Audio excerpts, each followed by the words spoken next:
Sobat Suara Dapil, saat ini saya sedang berada di tempat pariwisata yang sangat terkenal di Provinsi Sulawesi Selatan, yaitu Benteng Fort Rotterdam. Dan Suara Dapil kali ini akan mengikuti kegiatan anggota DPR RI dari daerah pemilihan Sulawesi Selatan 1. Beliau adalah sosok yang sangat dekat dengan masyarakat, khususnya para balita, remaja, dan juga ibu hamil. Beliau adalah Ibu Aliyah Mustika Ilham. Memiriku pasang ditujui tongtongan. Aliyah Mustika Ilham, anggota DPR RI Komisi 9 yang membidangi urusan kesehatan dan ketenagakerjaan. Dikenal sebagai sosok wakil rakyat yang dekat dengan konstituennya, khususnya ibu-ibu dan anak-anak.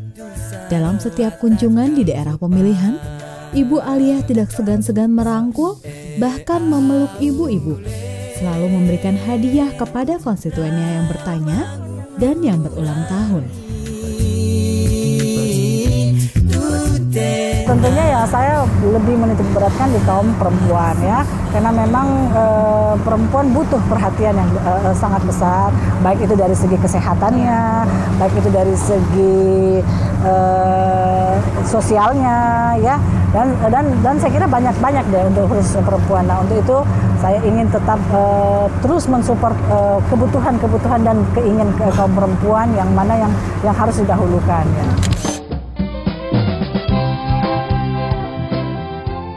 Aliyah Mustika Ilham yang juga menjadi anggota Badan Urusan Rumah Tangga BURT DPR RI berasal dari daerah pemilihan Sulawesi Selatan 1 yang meliputi 6 daerah kabupaten dan kota, yaitu Makassar, Goa, Takalar, Jeneponto, Bantaeng, dan Selayar.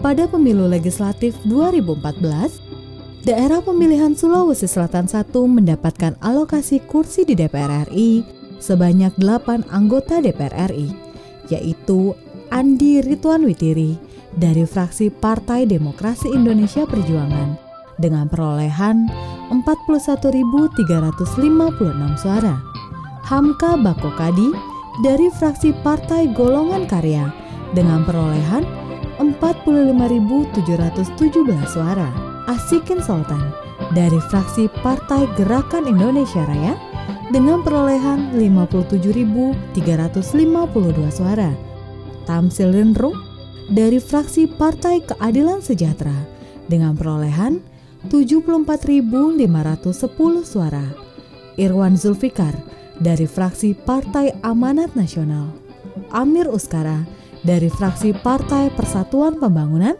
dengan perolehan 67.925 suara, Mukhtar Tompo dari fraksi Partai Hati Nurani Rakyat dengan perolehan 18.621 suara, dan Aliyah Mustika Ilham dari fraksi Partai Demokrat dengan perolehan 84.480 suara. Ibu Aliyah Mustika Ilham yang akan kita ikuti kegiatannya selama bergulat di daerah pemilihan sangat peduli terhadap kesehatan masyarakat. Kami akan menemuinya nanti saat berada di rumah sakit melakukan peninjauan berkaitan dengan pelayanan BPJS.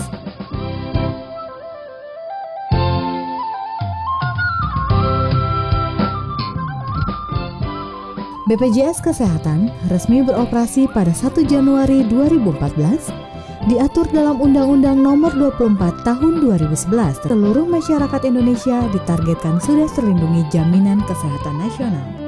Sayangnya, layanan BPJS Kesehatan masih menyisakan banyak persoalan. Antara lain, peserta yang ditolak rumah sakit, pelayanan yang kurang memadai, hingga defisit anggaran yang menahun. Tim Suara Dapil mencoba mewawancari masyarakat Makassar.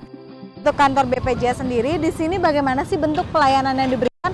Apakah sudah baik atau ada permasalahan yang ingin Ibu sampaikan? Sudah cukup baik. Bapak menunggu 2 jam, memang sering atau tidak sih Pak? Ya sudah biasa memang. Sudah biasa? Iya sudah biasa. Berarti ada satu kendala nih Pak? Satu keluhan sih ya? Iya. Terlalu lama. Keluarga lainnya ada Kalau keluarga yang kan sering banyak, ada beberapa. Siapa? Pernah kayak saudara saya itu, saudara sepupu, kecelakaan dari motor pernah juga. Ada kendala? Oh, tidak ada masalah. Ya, cuma birokrasi agak panjang-panjang sedikit lah. Sempat kan operasi ini istilahnya gondok ya. Selesai dioperasi, dirawat, kalau nggak salah 3 hari 4 hari, memang sih belum selesai ini perawatan maksudnya, tapi harus out dulu. Nanti berapa hari baru masuk lagi. Tapi ada perbedaan nggak sih Bu merasa kalau Ibu pakai kelas 2 dengan kelas 1 ada perbedaan nggak sih? Iya pastilah kelasnya. Tapi kalau misalnya pelayanannya kan, itu kan untuk fasilitas, tapi untuk pelayanan sendiri Bu? Bagus. Bagus sama ya. Oke, baik. Terima kasih. Pelayanannya itu bagus. Sama ya.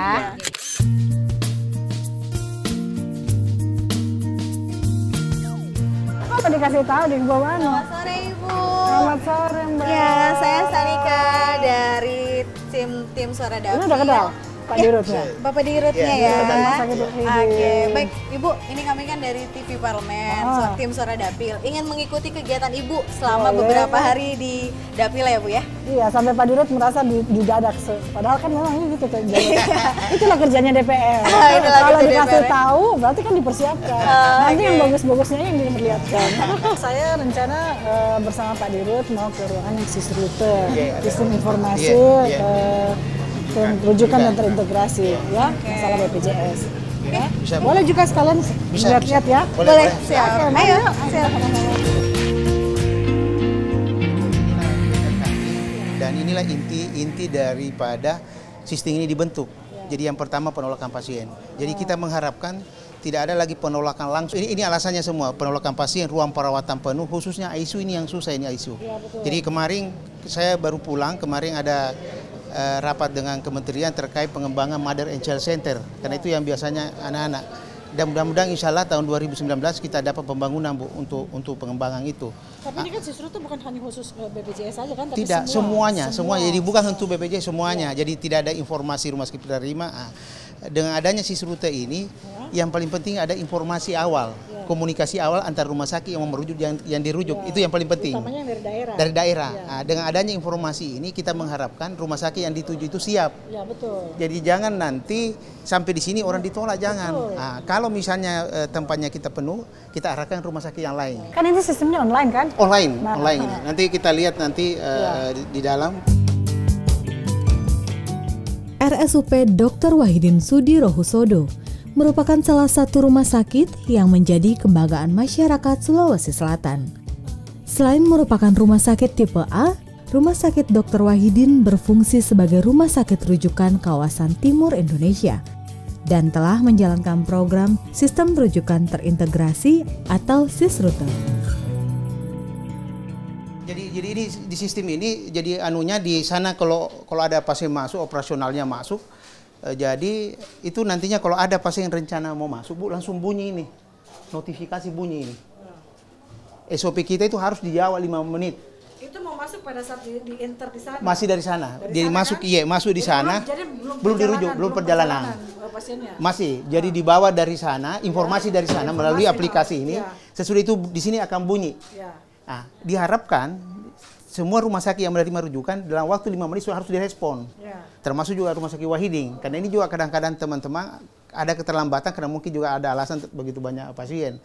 Nah, setelah direspon, nanti bunyi lagi di sana juga. Bunyi dia punya komputer bahwa apakah dia diterima atau tidak. Nah, saya mau tanya sekarang staf yang standby di ruangan ini. Jadi kita jadi ada standby 1x24 jam, dioperasionalkan di sana. Di operasi ini kan monitor tentu, tapi di sana operasionalnya tadi di sana. Karena itu 1x24 jam di sana. Tapi pembagian tugas sesuai dengan shiftnya. Jadi di sini kan ada namanya petugas triase. Petugas triase itu terdiri dari dokter dengan perawat. Dokter dan perawat inilah yang bertanggung jawab terkait dengan jawaban-jawaban ini. Karena ini kan kalau mau menjawab harus dikoordinasikan juga. Apakah memungkinkan atau tidak. Apalagi kalau kasus-kasus yang dibawa, contoh misalnya Bu, kalau pasien-pasien yang dikirim dengan kesadaran menurun, katakanlah GCS-nya di bawah 5, kecelakaan lalu lintas, itu betul-betul harus diedukasi keluarga bahwa kondisi ini kan memang berat. Masuk di sini, hampir kita tidak ada tindakan, karena memang sudah berat.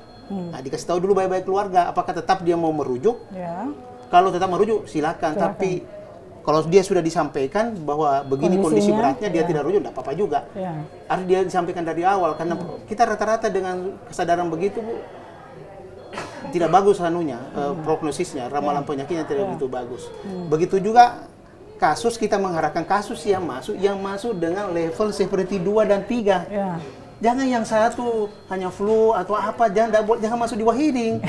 Harus masuk, makanya itu nantinya sistem rujukan itu oleh Kementerian Kesehatan diharapkan bersifat kompetensi. Ya. Kompetensi baik dari rumah sakitnya maupun dari dokternya. Jadi kalau misalnya dia mau kirim pasien, katakanlah bedah saraf, dan di rumah sakit itu tidak bedah saraf, jangan kirim ke situ.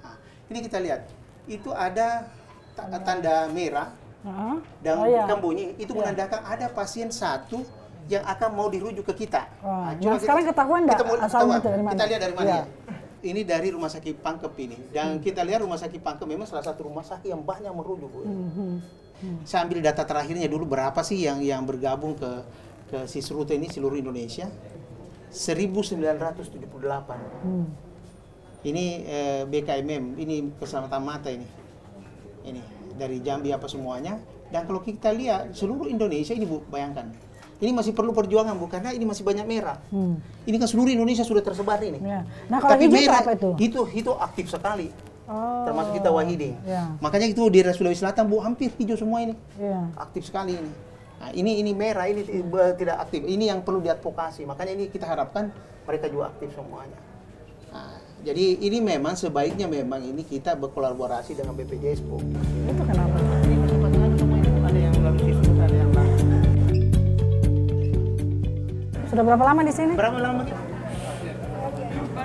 Berapa jam perjalanan, Tak? 22. Aduh. 22 jam dari Palu. Sudah dioperasi? Sudah? Iya. Sudah. Oh, tadi malam? Iya. Tapi sadar? Sadar. Oh. Umur berapa? 16 bulan. Anak keberapa? Anak pertama. Kasihan. Apa habis makan apa? Hah?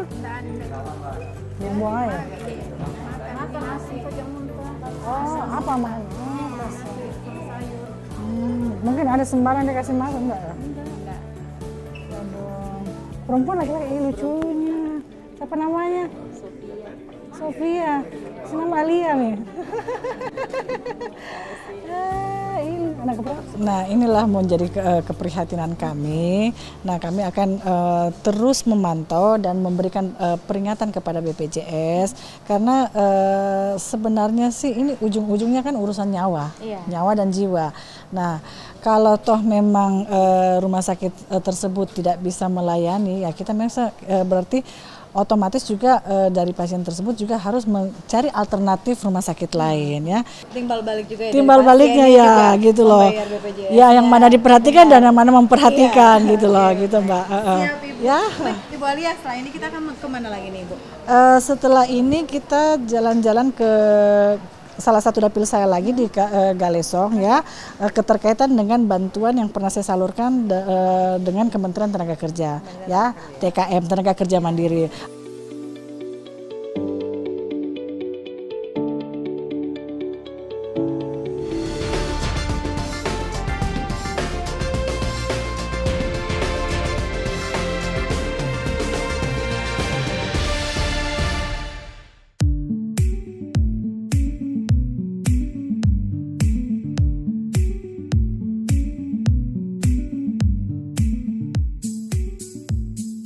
Ibu Alia nampaknya tidak hanya konsen terhadap permasalahan kesehatan di daerah pemilihannya, namun juga terhadap permasalahan ketenaga kerjaan.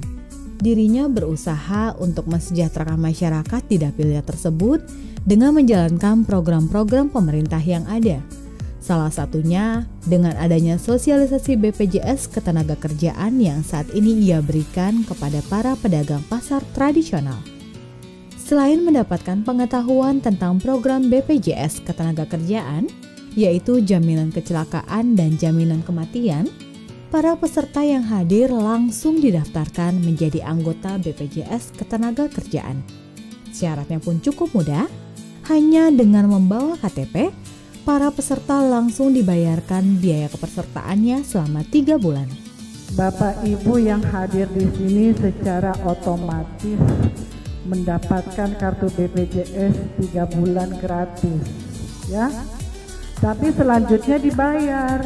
Yang saya mau tanyakan, apa ada aturan tertentu untuk peserta BPJS Ketenagakerjaan apabila dia meninggal dan mengklaim ke BPJS tapi pembayarannya menunggak. Pengaruhnya bagi yang mau mendaftar BPJS Ketenagakerjaan dengan pengguna KIS. Siapa Renta? Basri. Basri? Iya. Apa zaman-zaman tak? Jual beli lombo. Jual beli lombok. Berapa harga lombok sekarang, Pak? Ya. Berapa harganya lombok sekarang? 14.000 per kilo. Ya. Tidak kurang, Mi? Lebih murah daripada kepesertaan BPJS. Iya. Bapak usianya berapa sekarang? 58. 58. Berarti masih ada kesempatan 2 tahun. Iya. Memiliki kartu BPJS tenaga kerja, ya? Iya. Ikut, Pak, ya? Pasti. Pasti. Pasti. Anak berapa, Pak? Banyak, 11. Istri apa? 11. Berapa anaknya? 11. Berapa istri, tak? 1. 1. Yang ketahuan? Yang enggak ketahuan? 1 sih. Penjual lada ini, kalau tidak dia lada ya. Semua anak sekolah. Alhamdulillah. Semua sudah menikah? 4 sudah menikah. 2 sarjana. Yang lainnya SMA semua. Berapa? 4 sudah menikah? Ya. Terus? 2 sarjana. Ya. Berarti masih 7 yang belum. 7 belum menikah ya? Ya. Ya. Tapi semua sudah bekerja. Ada juga bekerja, ada tidak. Ada yang tidak. Jadi masih tanggungannya Bapak. Ya. Ini tinggal di mana, Pak? Ya. Tinggal di mana, Ki? Di Kudus. Oh, di Kudus. Apa nak? Alhamdulillah. Jalan-jalan ke dong.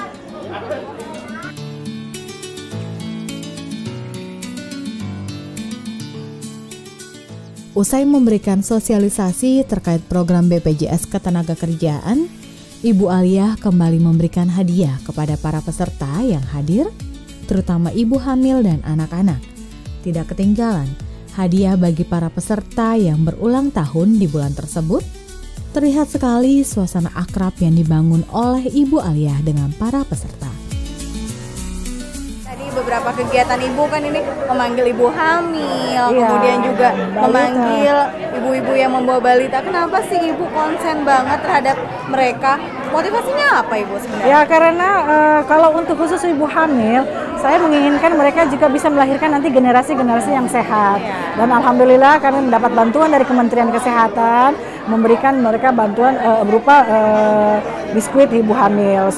Harapan kami anak-anak yang mereka lahirkan nanti bisa menjadi generasi penerus yang berujung juga merupakan harapan bangsa yang sehat dan energik. Saat ini potensi terbesar di kita itu adalah pekerja informal, pekerja bukan penerima upah. Makanya kita kumpulkan pedagang-pedagang di sini, bagaimana supaya bisa juga menjadi peserta BPJS Ketenagakerjaan. Untuk formal bisa, bukan penerima upah juga bisa. Ini yang hadir ini pekerja informal semua, pedagang-pedagang di Pasar Terong.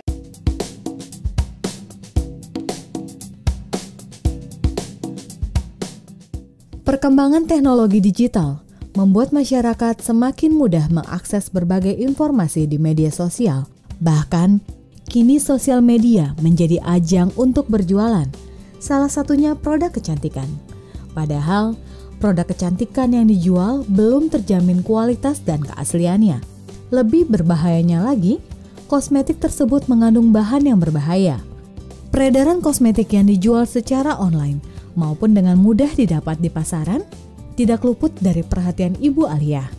Oleh karena itu, dirinya bekerja sama dengan BBPOM setempat melakukan sosialisasi pemberdayaan masyarakat melalui komunikasi, informasi, dan edukasi atau KIE obat dan makanan. Ibu Aliyah berharap masyarakat cerdas dalam memilih makanan, obat, dan kosmetik dengan memperhatikan kondisi kemasan, tanggal kadaluarsa, dan izin edar. Pada kesempatan hari ini kan saya bersosialisasi dengan Balai POM Provinsi Sulawesi Selatan. Bagaimana memberikan pemahaman kepada masyarakat, khususnya pentingnya hidup sehat. Nah, bagaimana dengan hidup sehat itu dipelihara dari lingkungan sendiri. Dan pengetahuan terhadap obat-obatan, makanan yang dikonsumsi setiap hari, dan juga khususnya bagi kaum perempuan yang menggunakan kosmetik. Jangan tergiur dengan janji-janji promosi dan janji-janji iklan, khususnya daripada media online. Karena promosi media online itu memang ya baik daripada penampilannya oke, tapi kan kita tidak tahu kualitasnya. Banyak yang belum tersampaikan, dan alhamdulillah memang antusias ya, dan kita berharap apa yang kita sampaikan ini jangan berhenti di dia saja, paling tidak ke keluarganya, ke masyarakat sekitarnya seperti itu, bahwa makanan itu harus terdaftar di BPOM, bahwa kosmetik itu juga jangan hanya karena promosinya saja cepat putih, padahal dia mengandung bahan berbahaya bagi kesehatan.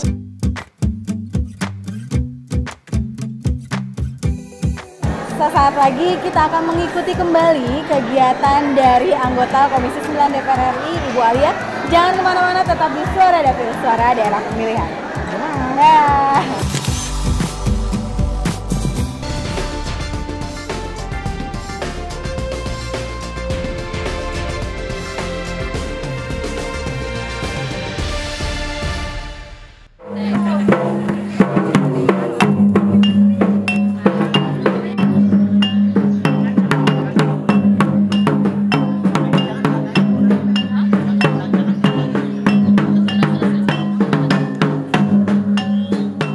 Berdasarkan data dari Dinas Pemberdayaan Perempuan dan Perlindungan Anak Provinsi, pernikahan dini di Sulawesi Selatan saat ini mencapai angka 6,7%. Penyebab pernikahan dini diperkirakan terjadi dikarenakan beberapa hal, yaitu kehamilan di luar nikah, kemiskinan, perjodohan, hingga budaya takut menolak jika anak dilamar.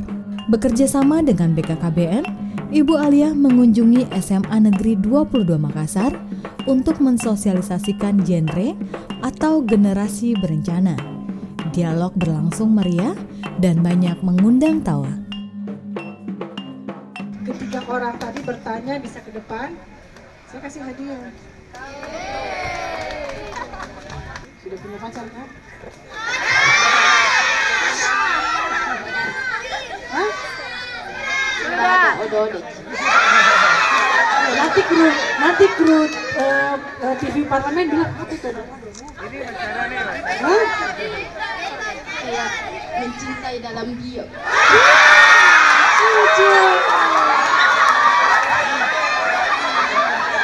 Dalam diam seperti apa kali itu? Yang tahu, orang lain tidak usah tahu.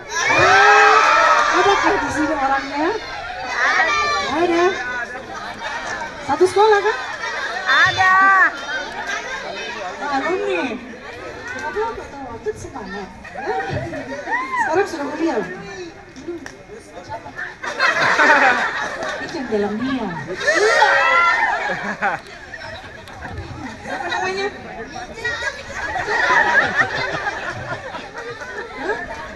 Rahasia, Bu. Ya, itu rahasia kalian berdua. Ya selalu tutup. Lagi sekolah dulu ya. Beri motivasi juga buat pacarnya. Sekolah dulu baik-baik, bisa selesai sekolahkan. Ya, punya pekerjaan baru kita lamar kan. Ya. Jadi polisi kita wasakat, Bu. Amin. Jadi polisi mau calonnya. Sakat fitrah. Sakat fitrah. Amin kan itu. Amin.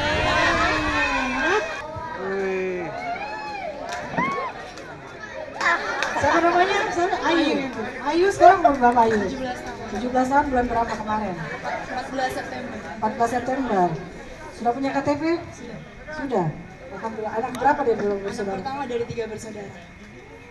Laki-laki, yang kedua? Laki-laki semua. Saudara laki-laki semua. Jadi satu-satu perempuan. Berarti termasuk juga anak kesayangan. Ya? Sudah punya pacar? Ya? Belum? Belum ya? Nanti ada. Ada PDKT? Mana tahu? Hah? Belum sekarang? Cita-citanya apa? Dokter, insya Allah. Bapak kerjanya di mana? TNI. Ibu? Ibu di perawat tapi di TNI juga. Tidak mau cari calon TNI juga? Amin. Siapa tahu dijodohkan. Biasanya orang tua itu menjodohkan. Ya? Amin. Bisa aja siap Ibu. Izin Ibu. Kalau TNI seperti itu. Ya? Ada pacarnya di sini? Ada lemer. Lemer.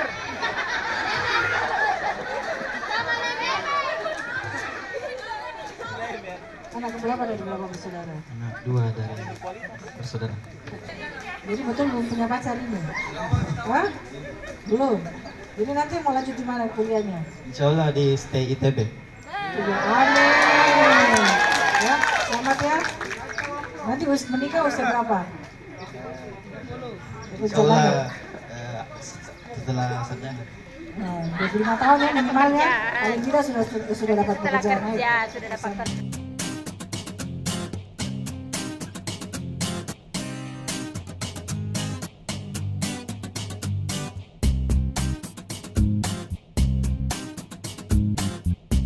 Ibu Alia, ini nampaknya siang ini suasananya benar-benar akrab, kemudian juga ceria sekali ya Ibu ya, banyak siswa-siswa di sini. Kenapa mereka yang kami fokuskan? Karena mereka adalah merupakan generasi pelanjut dan kami memberikan pemahaman kepada mereka.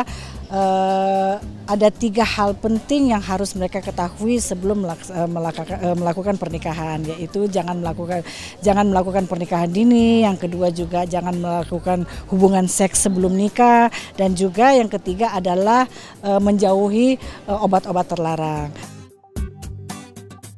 Alhamdulillah dengan adanya mitra kerja kita dari DPR RI Komisi 9 ini betul-betul sangat membantu kita dalam hal penanggulangan tentang pernikahan dini dan seks bebas dan narkoba. Ini suatu hal yang betul-betul rakyat Sulawesi Selatan merasakan betapa kegiatan ini sangat dibutuhkan oleh rakyat, dan mudah-mudahan ini tahun-tahun berikutnya bisa ditambah lagi kegiatannya. Itu harapan kita.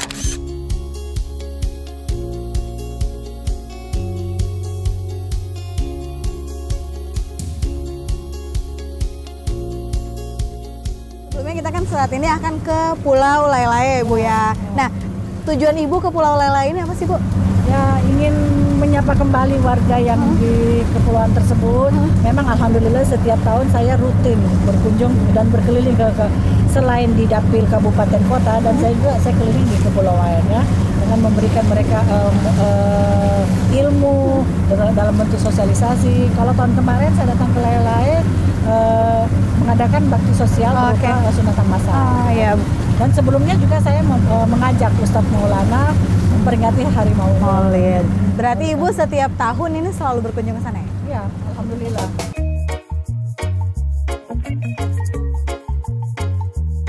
Kegiatan tim Suara Dapil mengikuti kegiatan Ibu Alia diakhiri dengan mengikuti beliau bertemu masyarakat di Pulau Lelai yang terletak di Kecamatan Ujung Pandang. Pulau Lelai merupakan sebuah pulau berpasir putih yang memiliki luas 6,5 hektar dan dihuni oleh kurang lebih 400 kepala keluarga atau sekitar 2.000 jiwa. Sebagian besar penduduk di pulau ini bermata pencaharian sebagai nelayan. Pertemuan tersebut bertujuan untuk memberikan promosi pelayanan keluarga berencana dan kesehatan reproduksi berkualitas. Kunjungan ini merupakan kunjungan keempat Ibu Alia untuk mengunjungi konstituennya di Pulau Lelai tersebut. Pada kesempatan ini saya datang kembali, kalau tidak salah tahun lalu. Jadi Pak Abdul Rahman saya setiap tahun datang. Ya, inilah bentuk komitmen saya. Alhamdulillah setelah terpilihnya saya sebagai wakil rakyat mewakili Provinsi Sulawesi Selatan dan salah satu perempuan yang duduk di parlemen, dan bentuk komitmen saya mengunjungi warga saya dan juga berkunjung kembali ke Kepulauan Lelai ini. Jangan berharap ini kedatangan saya yang terakhir, tetapi anggaplah ini kedatangan saya, awal kedatangan saya untuk kedatangan berikutnya. Inilah bentuk kecintaan saya dan juga bentuk apresiasi saya dan rasa terima kasih saya, karena saya juga tidak mungkin duduk sebagai salah satu keterwakilan di parlemen tanpa dukungan dan juga doa restu dari Bapak Ibu di Kepulauan Lelai ini. Siapa namanya tadi? Indri. Indri sekarang umur berapa? 17 tahun. Ya. Sudah punya KTP? Belum. Baru mau. 17 tahun tadi umur bulan berapa? Bulan 3. Bulan 3 ya. Tanggal 29. Oh, beda 1 tahun sama Bu Alia. Ibu Alia 30 Maret. Sudah tamat SMA? Sudah. Sekarang kuliah? Iya. Di mana? Di UMI. Fakultas? FKM. Fakultas FKM. Iya. Dari keperawatan. Rencana menikah usia berapa? Hah?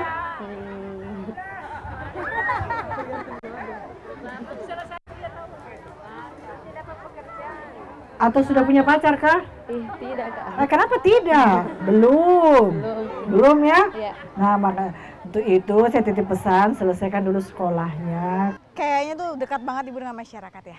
Oke Ibu, tadi sedikit closing statement Ibu. Dari pertemuan ini kan angka kalau dapat dikatakan angka pernikahan muda cukup tinggi ya di daerah ini. Ibu, harapan Ibu kepada masyarakat di sini bagaimana Ibu terkait sosialisasi tadi? Iya, harapan saya dengan kegiatan sosialisasi ini, keluarga berencana dan kesehatan reproduksi buat masyarakat di Kepulauan Lelai ini bernampak positif ya, khususnya kepada orang tua yang telah memiliki anak di usia remaja, memberikan pemahaman kepada mereka untuk menyelesaikan sekolahnya dulu dan juga mendapatkan penghasilan yang memadai baru memikirkan proses pernikahan.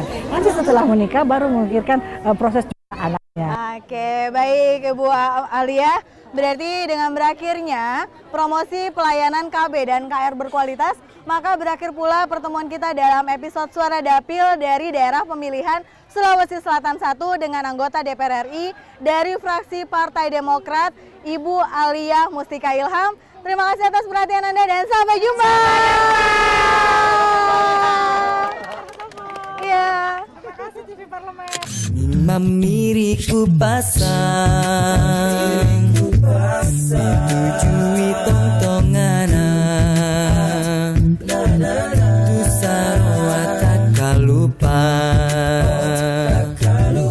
angin mamiriku pasang